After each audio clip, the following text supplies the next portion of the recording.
All right, so 446, which I think is the record for this turbo, right? On our dyno By 1 horsepower. by 1 horsepower. Yeah. So.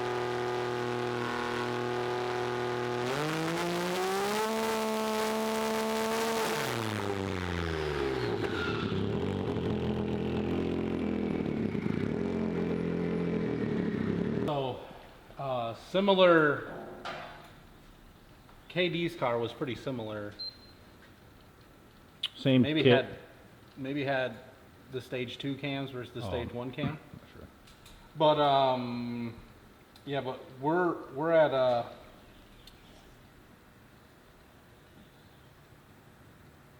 39 pounds. It kissed 40, but 39.5 pounds of boost or so. RPM's 9,200, 9,000. Let me go here and set up a quick little thing here. Boom, workbooks. Let's add a group. I know guys like to see the oil pressure plot. It's a little bit of sweat.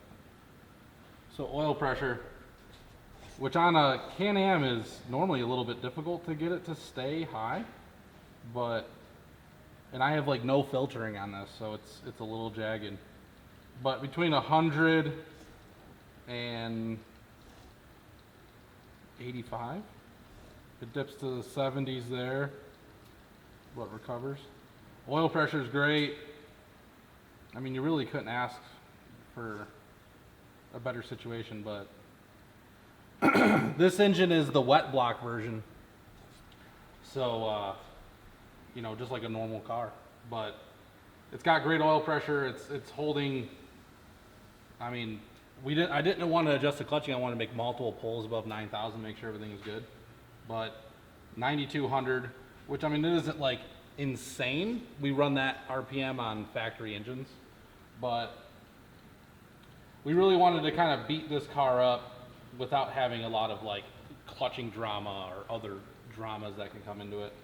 So this weekend we'll be testing it in KD's compound car, and then one day when we find time we'll test it in our own car, but when the time comes.